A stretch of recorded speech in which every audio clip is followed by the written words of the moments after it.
CAG ಅಂದ್ರೆ ಭಾರತದ controller ಮತ್ತು ಆಡಿಟರ್ ಜನರಲ್ ಪಾತ್ರ ನಿಖರವಾಗಿ ಏನು, ಅದು ಹೇಗೆ ಕಾರ್ಯನಿರ್ವಹಿಸುತ್ತೆ ಮತ್ತದರ ವರದಿಗಳು ಸರ್ಕಾರಗಳನ್ನ ಯಾಕೆ ಅಲುಗಾಡಿಸುತ್ತೆ? ಸಿಎಜಿ ನಿಜವಾಗಿಯೂ ಸ್ವತಂತ್ರವಾಗಿದೆಯಾ ಅಥವಾ ಇಡಿ ಮತ್ತು ಸಿಬಿಐನಂತೆ ಕೇಂದ್ರದ ಕೈಗೊಂಬೆ ಆಗಿದೆಯಾ? ಅದರ ವರದಿಗಳು ಭ್ರಷ್ಟಾಚಾರ ಮತ್ತು ದುರುಪಯೋಗವನ್ನ ಹೇಗೆ ಬಹಿರಂಗಪಡಿಸುತ್ತೆ? ಇತ್ತೀಚಿನ ವರ್ಷಗಳಲ್ಲಿ ಸಿಎಜಿ ಲೆಕ್ಕ ಪರಿಶೋಧಗಳ ಸಂಖ್ಯೆ ಯಾಕೆ ಕಡಿಮೆಯಾಗಿದೆ? ಡಾಕ್ಟರ್ ಬಿಆರ್ ಅಂಬೇಡ್ಕರ್ ಒಮ್ಮೆ ಹೇಳಿದ್ರು, ಸಿಎಜಿಗೆ ನ್ಯಾಯಾಲಯಗಳಿಗಿಂತ ಹೆಚ್ಚಿನ ಸ್ವಾತಂತ್ರ್ಯ ಬೇಕು, ಯಾಕಂದ್ರೆ ಅದರ ಜವಾಬ್ದಾರಿ ಇನ್ನೂ ಹೆಚ್ಚಾಗಿದೆ. ಆದ್ರೆ ಸಿಎಜಿ ನಿಜವಾಗಿಯೂ ಸ್ವತಂತ್ರವಾಗಿದೆಯಾ ಅಥವಾ ಕಾಲಾನಂತರದಲ್ಲಿ ಅದರ ಮೇಲೆ ಬಾಹ್ಯ ಪ್ರಭಾವಗಳ ಹಾವಳಿ ಹೆಚ್ಚಿದೆಯಾ ಅನ್ನೋ ಪ್ರಶ್ನೆ ಏಳುತ್ತೆ. ಬೋಫೋರ್ಸ್ ಹಗರಣದಿಂದ ದೆಹಲಿ ಮದ್ಯ ನೀತಿ ವಿವಾದದವರೆಗೆ ಸಿಎಜಿ ಆಗಾಗ್ಗೆ ರಾಜಕೀಯ ಬಿರುಗಾಳಿಗಳನ್ನ ಎಬ್ಬಿಸ್ತಾನೆ ಬಂದಿದೆ. ಬೋಫೋರ್ಸ್, 2G, ಕಾಮನ್ವೆಲ್ತ್ ಕ್ರೀಡಾಕೂಟ, ಕೋಲ್ಗೇಟ್, ಹೀಗೆ ಸಿಎಜಿ ಬಹಿರಂಗಪಡಿಸಿದ ಅತಿದೊಡ್ಡ ಹಗರಣಗಳು ಬಹಳ ಇವೆ. ದೆಹಲಿ ಮುಖ್ಯಮಂತ್ರಿಯ ನಿವಾಸ ವೆಚ್ಚ ಮತ್ತು ಮದ್ಯ ನೀತಿ ವರದಿ ತೀರಾ ಇತ್ತೀಚೆಗೆ ವಿವಾದ ಎಬ್ಬಿಸಿದ ಸಂಗತಿಗಳಾಗಿದೆ. ಸಿಎಜಿ ವರದಿಗಳು ಭಾರತದಲ್ಲಿ ಹಲವು ಬಾರಿ ರಾಜಕೀಯ ಕ್ರಾಂತಿಯನ್ನೇ ಉಂಟು ಮಾಡಿವೆ. ಅದರ ತನಿಖೆಗಳು ಅನೇಕ ಚಳುವಳಿಗಳನ್ನು ಹುಟ್ಟುಹಾಕಿದೆ, ಸರ್ಕಾರಗಳ ಅಡಿಪಾಯವನ್ನ ಅಲುಗಾಡಿಸಿದೆ ಮತ್ತು ಪ್ರಭಾವಿ ಜನರನ್ನ ನ್ಯಾಯಾಲಯ ಮತ್ತು ಜೈಲಿಗೆ ಹೋಗುವಂತೆ ಮಾಡಿವೆ. ದೇಶದ ಮಾಜಿ ಪ್ರಧಾನಿ ಬೋಫೋರ್ಸ್ ಒಪ್ಪಂದ ಹಗರಣದಲ್ಲಿ ಸಿಕ್ಕಿದ್ದಿದೆ. ಕ್ಯಾಬಿನೆಟ್ ಮಂತ್ರಿಯೊಬ್ಬರು ಅತಿದೊಡ್ಡ ಹಗರಣದ ಆರೋಪ ಎದುರಿಸಬೇಕಾಗಿ ಬಂದಿದ್ದಿದೆ. ಭಾರತದ ಸಂವಿಧಾನದ ನಿರ್ಮಾತೃಗಳು ದೇಶದ ಖಜಾನೆಯನ್ನ ಹೇಗೆ ದುರ್ಬಳಕೆ ಆಗಬಹುದು ಅನ್ನೋದನ್ನ ಅರ್ಥ ಮಾಡಿಕೊಂಡ್ರು.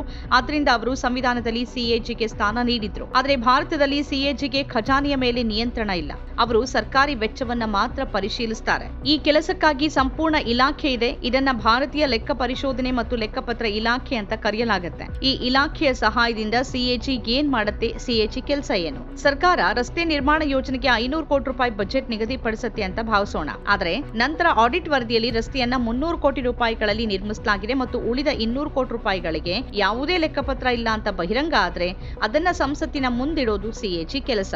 ಉಳಿದ 200 ಕೋಟಿ ರೂಪಾಯಿ ಎಲ್ಲಿಗೆ ಹೋಯ್ತು ಅಂತ ಸರ್ಕಾರ ಉತ್ತರಿಸಬೇಕಾಗತ್ತೆ. ಸಂಕ್ಷಿಪ್ತವಾಗಿ ಹೇಳೋದಾದ್ರೆ ಸರ್ಕಾರದ ವೆಚ್ಚ ಸರಿಯಾದ ಉದ್ದೇಶಕ್ಕಾಗಿದೆಯಾ ಅಥವಾ ಇಲ್ವಾ ಅನ್ನೋದನ್ನ ಸಿಎಜಿ ಖಚಿತಪಡಿಸುತ್ತೆ. ಖರ್ಚು ಮಾಡಿದ ಮೊತ್ತ ನಿಗದಿತ ನಿಯಮಗಳ ಪ್ರಕಾರ ಆಗಿತ್ತಾ, ಬಜೆಟ್ ಪ್ರಕಾರ ಖರ್ಚು ಮಾಡಲಾಗಿದ್ಯಾ ಇಲ್ವಾ, ವ್ಯರ್ಥ ಖರ್ಚನ್ನ ಮಾಡಲಾಗಿದ್ಯಾ, ಇವೆಲ್ಲವನ್ನ ನೋಡುವುದು ಸಿಎಜಿ. ಸಿಎಜಿ ಭಾರತ ಸರ್ಕಾರ, ದೆಹಲಿ, ಜಮ್ಮು ಕಾಶ್ಮೀರ ಮತ್ತು ಪುದುಚೇರಿ ರಾಜ್ಯ ಸರ್ಕಾರಗಳ ವೆಚ್ಚಗಳನ್ನ ಪರಿಶೀಲಿಸುತ್ತೆ. ಜೊತೆಗೆ ಕೇಂದ್ರ ಮತ್ತು ರಾಜ್ಯ ಸರ್ಕಾರಗಳಿಂದ ಹಣಕಾಸು ಪಡೆಯುವ ಐಐಟಿಗಳು, ಏಮ್ಸ್ ಮತ್ತು ONGC, BHEL, HAL ನಂತಹ ಸಂಸ್ಥೆಗಳ ವೆಚ್ಚವನ್ನು ಕೂಡ ನೋಡುತ್ತೆ. ಭಾರತ ಸರ್ಕಾರ ಮತ್ತು ಅದಕ್ಕೆ ಸಂಬಂಧಿಸಿದ ಸಂಸ್ಥೆಗಳ ಮೇಲೆ ಮಾಡಿದ ಲೆಕ್ಕ ಪರಿಶೋಧನೆಯ ವರದಿಯನ್ನ ರಾಷ್ಟ್ರಪತಿಗೆ ಸಲ್ಲಿಸಲಾಗುತ್ತೆ. ರಾಷ್ಟ್ರಪತಿಗಳು ಈ ವರದಿಯನ್ನ ಸಂಸತ್ನಲ್ಲಿ ಮಂಡಿಸುತ್ತಾರೆ. ರಾಜ್ಯ ಸರ್ಕಾರಗಳಿಗೆ ಸಂಬಂಧಿಸಿದ ವರದಿಗಳನ್ನ ರಾಜ್ಯಪಾಲರು ಅಥವಾ ಲೆಫ್ಟಿನೆಂಟ್ ಗವರ್ನರ್ಗೆ ಸಲ್ಲಿಸಲಾಗುತ್ತೆ. ಸರ್ಕಾರಿ ವೆಚ್ಚದ ಸರಿಯಾದ ಪರಿಶೀಲನೆ ಮತ್ತು ತಪ್ಪು ವೆಚ್ಚಕ್ಕಾಗಿ ಸರ್ಕಾರವನ್ನ ವಿಚಾರಣೆಗೆ ಒಳಪಡಿಸೋದು ಸ್ವಾತಂತ್ರ್ಯವಿಲ್ಲದೆ ಸಾಧ್ಯ ಇಲ್ಲ. ಹಾಗಾದ್ರೆ ಸಿಎಜಿ ಸ್ವತಂತ್ರವಾಗಿದೆಯಾ ಅಥವಾ ಪಂಜರದ ಗಿಣಿನ? ಯಾವುದೇ ಬೆದರಿಕೆ, ಒತ್ತಡ ಇಲ್ಲದೆ ಕೆಲಸ ಮಾಡುವ ಸ್ವಾತಂತ್ರ್ಯವನ್ನ ದೇಶದ ಸಂವಿಧಾನದಿಂದ ಸಿಎಜಿ ಪಡೆದುಕೊಂಡಿದೆ. ಮೊದಲನೇದಾಗಿ ಸಿಎಜಿಯ ಅಧಿಕಾರಾವಧಿಗೆ ಒಂದು ಖಾತ್ರಿ ಇದೆ. ನೇಮಕಾತಿಯ ನಂತರ ವ್ಯಕ್ತಿಗೆ 65 ವರ್ಷ ಆಗೋವರೆಗೆ ಅಥವಾ ಆ ಹುದ್ದೆಯಲ್ಲಿ 6 ವರ್ಷಗಳನ್ನ ಪೂರ್ಣಗೊಳಿಸುವವರೆಗೆ ಸಿಎಜಿಯಾಗಿ ಉಳಿಬಹುದು. ಸಿಎಜಿಯನ್ನ ಸುಲಭವಾಗಿ ತೆಗೆದುಹಾಕೋಕಾಗೋದಿಲ್ಲ. ಸಿಎಜಿಯನ್ನ ತೆಗೆದುಹಾಕೋಕೆ ಲೋಕಸಭೆ ಮತ್ತು ರಾಜ್ಯಸಭೆಯಲ್ಲಿ ನಿರ್ಣಯವನ್ನ ಅಂಗೀಕರಿಸಬೇಕು. ಸಿಎಜಿಯನ್ನ ಹುದ್ದೆಯಿಂದ ತೆಗೆದುಹಾಕೋದು ತುಂಬಾ ಕಷ್ಟಕರವಾದ ಕೆಲಸ. ಇದನ್ನ ಹೊರತುಪಡಿಸಿ ಯಾರಾದರೂ ಸಂಬಳ ಅಥವಾ ಸೌಲಭ್ಯಗಳನ್ನ ಕಡಿಮೆ ಮಾಡುವ ಮೂಲಕ ಸಿಎಜಿ ಮೇಲೆ ಒತ್ತಡ ಹೇರುವುದು ಸಾಧ್ಯ ಇಲ್ಲ. ಸಿಎಜಿ ಕಚೇರಿಯಲ್ಲಿ ಕೆಲಸ ಮಾಡುವ ಜನರ ಸಂಬಳ, ರಜೆ ಮತ್ತು ಇತರ ಸೌಲಭ್ಯಗಳ ಬಗ್ಗೆ ನಿರ್ಧಾರಗಳನ್ನು ತೆಗೆದುಕೊಳ್ಳುವಾಗ ಸಿಎಜಿಯನ್ನ ಸಂಪರ್ಕ ಮಾಡುವುದು ಅವಶ್ಯಕ. ಆದ್ರಿಂದ ಕಾಗದದ ಮೇಲೆ ಸ್ವಾತಂತ್ರ್ಯವನ್ನ ಕಾಪಾಡಿಕೊಳ್ಳೋಕೆ ನಿಬಂಧನೆಗಳಿವೆ. ಸಿಎಜಿ ವರದಿಗಳು ಅನೇಕ ಪ್ರಕರಣಗಳಲ್ಲಿ ಭ್ರಷ್ಟಾಚಾರಗಳನ್ನ ಬಹಿರಂಗಪಡಿಸಿವೆ. ಅನೇಕ ಪ್ರಸಿದ್ಧ ಪ್ರಕರಣಗಳಿವೆ. ಮೊದಲನೇದಾಗಿ ಬೋಫೋರ್ಸ್.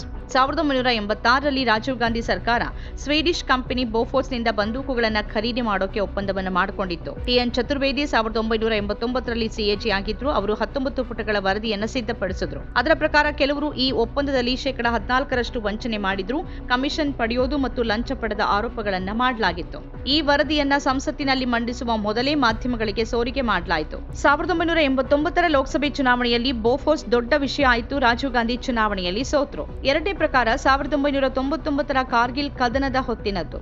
ಒಂದ್ ಕಡೆ ದೇಶ ತನ್ನ ಸೈನ್ಯದ ಬಗ್ಗೆ ಹೆಮ್ಮೆ ಪಡ್ತಾ ಇತ್ತು, ಮತ್ತೊಂದು ಕಡೆ ಹುತಾತ್ಮರ ಶವ ಪೆಟ್ಟಿಗೆಯನ್ನ 11 ಪಟ್ಟು ಬೆಲೆಗೆ ಖರೀದಿ ಮಾಡಲಾಗ್ತಿತ್ತು. 2010ರ ದಶಕದಲ್ಲಿ ಹಲವಾರು ಸಿಎಜಿ ವರದಿಗಳು ಬಂದವು. ಕಾಮನ್ವೆಲ್ತ್, 2G ಹಗರಣದಿಂದ ಕಲ್ಲಿದ್ದಲು ಹಗರಣದವರೆಗೆ ಅವೆಲ್ಲವೂ ಯುಪಿಎ ಸರ್ಕಾರದ ವಿರುದ್ಧ ಪ್ರಶ್ನೆಗಳನ್ನ ಹುಟ್ಟುಹಾಕಿದ್ವು. ಅತೃಪ್ತಿ ಹೆಚ್ಚಾಯಿತು. ಅನೇಕ ಪ್ರತಿಭಟನೆಗಳು ನಡೆದವು. ಮುಂದಿನ ಚುನಾವಣೆಯಲ್ಲಿ ಯುಪಿಎ ಸರ್ಕಾರವು ಪತನಗೊಳ್ತು. ಆಗ ಸಿಎಜಿ ಆಗಿದ್ದ ವಿನೋದ್ ರಾಯ್ ದೊಡ್ಡ ಹೀರೋ ಆದ್ರು. ಇತ್ತೀಚೆಗೆ ಮತ್ತೊಂದು ಸಿಎಜಿ ವರದಿ ಬಂದಿದೆ. ಅದು ಅರವಿಂದ್ ಕೇಜ್ರಿವಾಲ್ ಮತ್ತು ಅವರ ಎಎಪಿಯ ಬಗ್ಗೆ ಪ್ರಶ್ನೆ ಪ್ರಶ್ನೆಗಳನ್ನ ಎತ್ತಿದೆ. ವರದಿ ಪ್ರಕಾರ ದೆಹಲಿ ಮದ್ಯ ನೀತಿಯಲ್ಲಿ ಹಲವು ದೋಷಗಳಿದ್ದವು. ಮದ್ಯದ ಪರವಾನಗಿಗಳನ್ನ ಸರ್ಕಾರ ಪರವಾನಗಿಯುಳ್ಳ ವ್ಯಾಪಾರಿಗಳಿಗೆ ಬದಲಾಗಿ ಖಾಸಗಿಯವರಿಗೆ ನೀಡಿದೆ ಅಂತ ವರದಿ ಹೇಳುತ್ತೆ. 3 ಖಾಸಗಿ ಕಂಪನಿಗಳು ದೆಹಲಿಯ 70% ಹೆಚ್ಚು ಮದ್ಯವನ್ನ ಪೂರೈಸುತ್ತಿದ್ವು. ಆದ್ರಿಂದ ಸರ್ಕಾರದ ಖಜಾನೆ ನಷ್ಟವನ್ನ ಅನುಭವಿಸಿತು. ದೆಹಲಿ ಸಿಎಂ ನಿವಾಸದ ವೆಚ್ಚದ ಕುರಿತಾದ ಸಿಎಜಿ ವರದಿ 2025ರ ಜನವರಿಯಲ್ಲಿ ಸೋರಿಕೆಯಾಯಿತು. ಅದರ ಪ್ರಕಾರ 2020ರಲ್ಲಿ ಮುಖ್ಯಮಂತ್ರಿಯವರ ನಿವಾಸದ ನವೀಕರಣಕ್ಕಾಗಿ 7.5 ಕೋಟಿ ರೂಪಾಯಿ ಖರ್ಚು ಮಾಡುವ ಯೋಜನೆ ಇತ್ತು.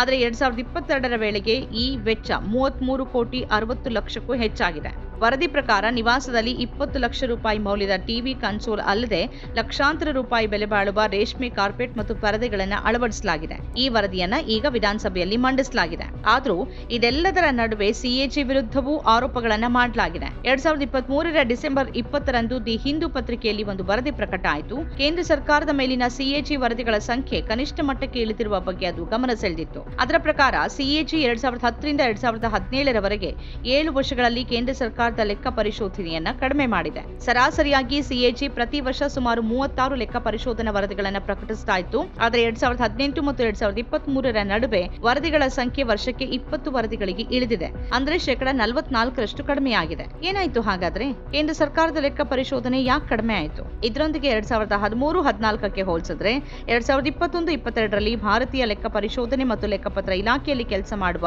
ಉದ್ಯೋಗಿಗಳ ಸಂಖ್ಯೆಯನ್ನು ಸುಮಾರು 6,500 ಕಡಿಮೆಯಾಗಿದೆ. ಇದೇನೇ ಇದ್ರೂ ಕೂಡ ಸಿಎಜಿ ಒಂದು ಪ್ರಮುಖ ಸಾಂವಿಧಾನಿಕ ಹುದ್ದೆ. ಅದು ಸರ್ಕಾರಿ ಖಜಾನೆಯನ್ನ ಕಾಯತ್ತೆ. ಎಲ್ಲೋ ಆಗಿರುವ ತಪ್ಪುಗಳನ್ನ, ಅವ್ಯವಹಾರವನ್ನ ಜನರ ಮುಂದೆ ತರ್ತಾನೆ ಇರುತ್ತೆ. ನಮ್ಮ ಕಾರ್ಯಕ್ರಮಗಳನ್ನ ನೀವು ನೋಡ್ತಾ ಇದ್ರೆ ನಮ್ಮ ಚಾನೆಲ್ ಅನ್ನ ಸಬ್ಸ್ಕ್ರೈಬ್ ಮಾಡಿ, ಪಕ್ಕದ ಬೆಲ್ ಐಕಾನ್ ಒತ್ತಿ ನಮ್ಮನ್ನ ಬೆಂಬಲಿಸಿ. ಹಾಗೆ ನಮ್ಮ ಕಾರ್ಯಕ್ರಮಗಳನ್ನ ಲೈಕ್ ಮಾಡಿ, ಕಮೆಂಟ್ ಮಾಡಿ, ಅದನ್ನ ಬೇರೆಯವರಿಗೂ ವಾಟ್ಸ್ಆಪ್ ಮೂಲಕ ಶೇರ್ ಮಾಡಿ. ನೀವು ಹೀಗೆ ಮಾಡಿದಾಗ ನಮ್ಮ ಚಾನೆಲ್ ಇನ್ನಷ್ಟು ಮತ್ತಷ್ಟು ಜನರಿಗೆ ತಲುಪಲು ನೀವು ನಮ್ಮೊಂದಿಗೆ ಸಹಕರಿಸಿದ ಹಾಗಾಗುತ್ತೆ. ಇದು ನೀವು ಯಾವುದೇ ಖರ್ಚಿಲ್ಲದೆ ಕೆಲವೇ ಸೆಕೆಂಡುಗಳಲ್ಲಿ ನೀಡಬಹುದಾದ ಸಹಕಾರ. ಧನ್ಯವಾದಗಳು.